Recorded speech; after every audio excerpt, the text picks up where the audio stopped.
Hi students, നമ്മൾ കഴിഞ്ഞ ക്ലാസ്സിൽ പഠിച്ചതിൻ്റെ ബാക്കിയാണ് ഇതിൽ പഠിക്കുന്നത്. സോയിൽ മോയ്സ്ചറിൻ്റെ ഫോംസ് ആയിരുന്നു നമ്മൾ പഠിച്ചത്.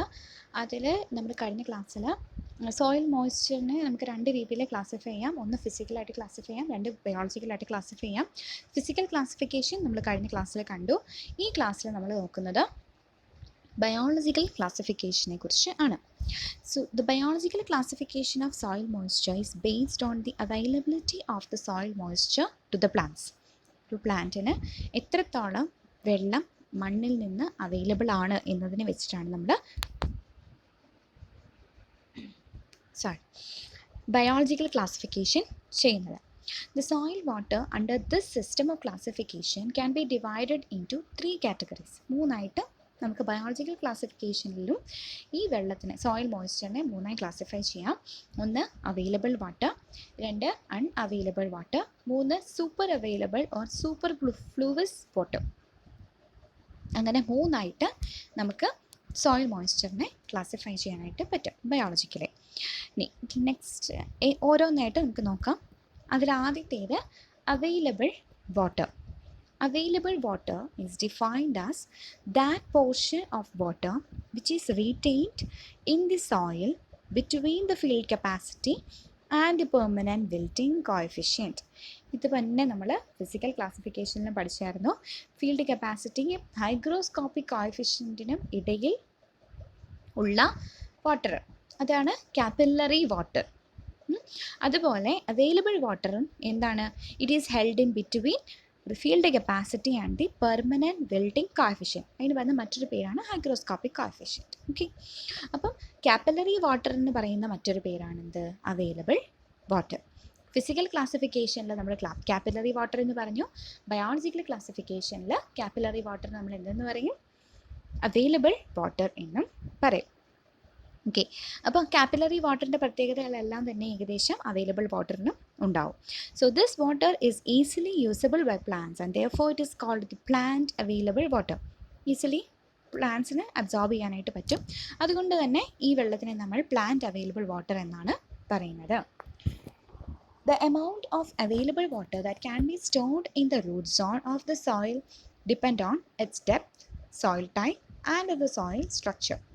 അപ്പം മണ്ണിൽ നമുക്ക് സ്റ്റോർ ചെയ്യാൻ പറ്റുന്ന അല്ലെങ്കിൽ റൂട്ട് സോണിൽ സ്റ്റോർ ചെയ്യാൻ പറ്റുന്ന വെള്ളത്തിൻ്റെ എമൗണ്ട് ഏതൊക്കെ ഫാക്ടേഴ്സിനെ ഡിപ്പെൻഡ് ചെയ്യുന്നു? ഒന്ന് ആ മണ്ണിൻ്റെ ഡെപ്ത്, എത്രത്തോളം ആഴമുണ്ട്, ദെൻ മണ്ണിൻ്റെ ടൈപ്പ്, ഏത് ടൈപ്പ് സോയിലാണ്, ദെൻ സോയിലിൻ്റെ സ്ട്രക്ചർ. ഈ മൂന്ന് കാര്യങ്ങളെ വെച്ചിട്ടാണ് നമുക്ക് എന്തെന്ന് പറയാൻ പറ്റുന്നത്? എത്രത്തോളം amount of water, available water ആ റൂട്ട് സോണിൽ സ്റ്റോർ ചെയ്യാനായിട്ട് പറ്റുമെന്ന് പറയാനായിട്ട് പറ്റുന്നത്. Then next is the unavailable water. Unavailable water എന്ന് പറയുമ്പോൾ പേരിൽ നിന്ന് നമുക്ക് മനസ്സിലാവും ഇറ്റ് ഈസ് അവൈലബിൾ അല്ല, പ്ലാന്റിന് അബ്സോർബ് ചെയ്യാൻ പറ്റത്തില്ല, ആ വെള്ളം അവൈലബിൾ അല്ല. So the unavailable water is defined as the water which is held at the soil water potential greater than 15 bars. അപ്പോൾ നമ്മൾ കാപ്പിലറി വാട്ടറിൻ്റെ കാര്യം പറഞ്ഞപ്പോൾ പറഞ്ഞു it is the water held in between the field capacity. Field capacity എത്ര atmospheric പ്രഷറിലായിരുന്നു? 0.33 atmospheric പ്രഷറിലായിരുന്നു. Hygroscopic coefficient എന്ന് പറയുന്നത് 31 atmospheric പ്രഷറിൽ ആയിരുന്നു. ഓക്കെ, അപ്പം ഈ അൺഅവൈലബിൾ വാട്ടർ എന്ന് പറയുന്നത് എത്ര അതിൻ്റെ പൊട്ടൻഷ്യൽ, അത് നമ്മൾ അറ്റ്മോസ്ഫിയർ എന്ന് പറയുന്ന അറ്റ്മോസ്ഫിയറിക് പ്രഷർ എന്ന് പറയുന്ന യൂണിറ്റ് ATM പറഞ്ഞത്. ഇവിടെ പറഞ്ഞിരിക്കുന്നത് ബാറിക് യൂണിറ്റിലാണ്. ബാർ എന്ന് പറയുന്നതാണ് പ്രഷറിൻ്റെ SI യൂണിറ്റ്. അപ്പം SI യൂണിറ്റിൽ 15 ബാർ പ്രഷറിൽ കൂടുതലുള്ള വെള്ളം എന്ന് പറയുന്നതാണ് എന്ത്? Unavailable water. Okay. Unavailable water is defined as the water which is held at the soil water potential greater than 15 bars. It is held by the soil particles so tenaciously that the plants cannot extract it from the soil. It is unavailable for plant growth and development. It includes the whole of the hygroscopic water plus a part of the capillary water below the wilting point. അപ്പം unavailable water എന്ന് പറയുമ്പോഴത്തേക്കും നമ്മൾ capillary വാട്ടറിനെ രണ്ടായി തിരിച്ചായിരുന്നു അല്ലേ? അതായത് capillary വാട്ടറിൻ്റെ ഒരു ഭാഗം എന്തായിരിക്കും? പ്ലാന്റിന് അബ്സോർബ് ചെയ്യാൻ പറ്റും, അവൈലബിൾ വാട്ടറാണ്. മറ്റൊരു ഭാഗം അൺഅവൈലബിൾ വാട്ടർ ആണ് എന്ന് പറഞ്ഞായിരുന്നു. ഓക്കെ, അപ്പോൾ ഈ അവൈലബിൾ വാട്ടറിൻ്റെ കാര്യം പറയുമ്പം ആ കാപ്പിലറി വാട്ടറിലുള്ള അവൈലബിൾ, അതായത് പ്ലാന്റിനെ അബ്സോർബ് ചെയ്യാൻ പറ്റുന്ന വെള്ളം മാത്രമേ ഈ അവൈലബിൾ വാട്ടറിൽ വരുന്നുള്ളൂ. അപ്പോൾ ബാക്കിയുള്ള അൺഅവൈലബിൾ ആയിട്ടുള്ള കാപ്പിലറി വാട്ടറും പിന്നെ അതിൻ്റെ കൂടെയുള്ള ഹൈഗ്രോസ്കോപ്പിക് വാട്ടറും എന്തായിട്ടാണ് വരുന്നത്? അൺഅവൈലബിൾ വാട്ടർ എന്നാണ് വരുന്നത്.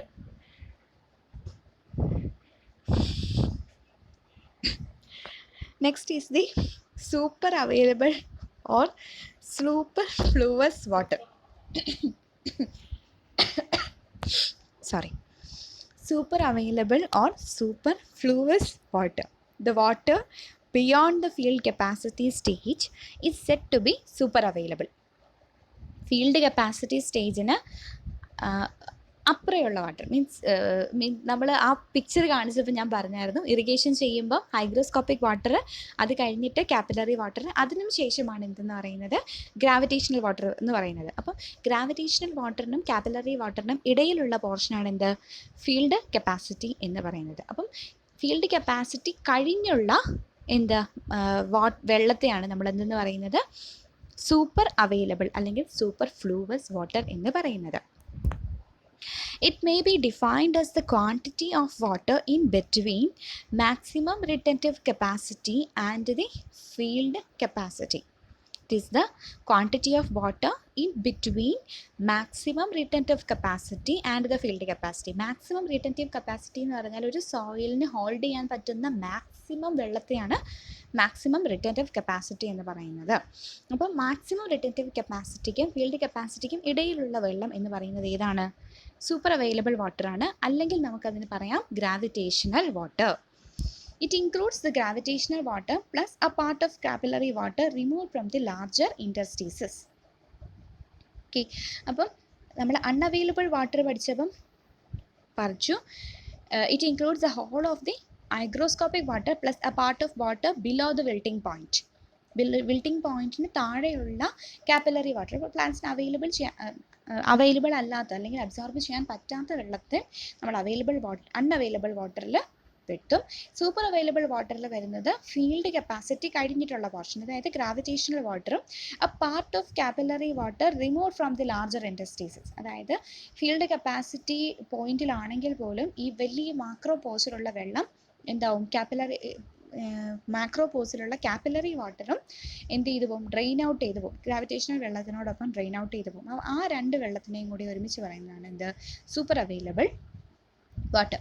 The water is unavailable for the use of plants, and the presence of superfluous water in a soil for any extended period is harmful to plant growth because of lack of air. ഇപ്പം gravitational water പഠിച്ചപ്പോൾ നമ്മൾ പഠിച്ചായിരുന്നു അല്ലേ?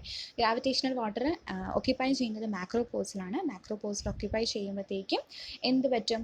അവിടെയുള്ള soil air എന്ന് പറയുന്നത് ഇല്ലാതാകും. അങ്ങനെ വരുമ്പോഴത്തേക്കും പ്ലാന്റ് റൂട്ടിന് റെസ്പയർ ചെയ്യാൻ പറ്റാതെ വരും.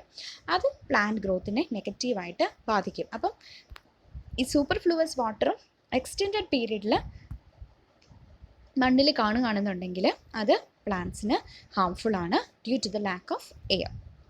This water is subjected to gravitational forces and is removed easily from the soil. Okay, അപ്പം ഏകദേശം മൂന്നും ഒരുപോലെ തന്നെയാണ്. അതായത് ഫിസിക്കൽ ക്ലാസിഫിക്കേഷനും ബയോളജിക്കൽ ക്ലാസിഫിക്കേഷനിലും ഏകദേശം ഒരേ കാര്യങ്ങൾ തന്നെയാണ് പറയുന്നത്. ഓക്കെ, അപ്പം അതിൻ്റെ ഓർഡർ വ്യത്യാസം ഉണ്ടെന്നേ ഉള്ളൂ. ഗ്രാവിറ്റേഷണൽ വാട്ടർ എന്ന് പറയുന്നത് സൂപ്പർ അവൈലബിൾ അല്ലെങ്കിൽ സൂപ്പർ ഫ്ലൂവസ് വാട്ടറാണ്. കാപ്പിലറി വാട്ടർ എന്ന് പറയുന്നത് അവൈലബിൾ വാട്ടറാണ്. ഹൈഗ്രോസ്കോപ്പിക് വാട്ടർ എന്ന് പറയുന്നത് അൺഅവൈലബിൾ വാട്ടറാണ്. പിന്നെ അതിൻ്റെ കൂട്ടത്തിൽ നമുക്ക് gravitational water plus capillary water എന്നൊക്കെ പറയുന്ന പോലെ ചില പ്ലസ് ഇതൊക്കെ വരുന്നുണ്ടെന്നേ ഉള്ളൂ. ഓക്കെ, അപ്പം നിങ്ങളിത് ഈ ഭാഗം ടെക്സ്റ്റിൽ എടുത്തുകൊണ്ട് ഒന്ന് വായിക്കുക. ഞാൻ എൻ്റെ അകത്ത് ഇമ്പോർട്ടൻറ്റ് പോയിൻറ്റ്സ് മാത്രമേ ഇതിൽ ഇൻക്ലൂഡ് ചെയ്തിട്ടുള്ളൂ. നിങ്ങൾ ടെക്സ്റ്റും കൂടി എടുത്തൊന്ന് വായിക്കുക. എന്തെങ്കിലും ഡൗട്ട് ഉണ്ടെങ്കിൽ എന്നോട് ചോദിക്കുക. ഏതെങ്കിലും പോർഷൻ മനസ്സിലാവാതെയോ എന്തെങ്കിലും എവിടെയെങ്കിലും സംശയം വരികയാണെന്നുണ്ടെങ്കിൽ എൻ്റെ അടുത്ത് ചോദിക്കുക. ഒന്നെങ്കിൽ കമൻറ്റ് ചെയ്ത് ചോദിക്കുക, അല്ലെങ്കിൽ മെസ്സേജ് ചെയ്ത് ചോദിക്കുക. ഇത് വേണമെങ്കിൽ ചെയ്യാം. Okay, thank you.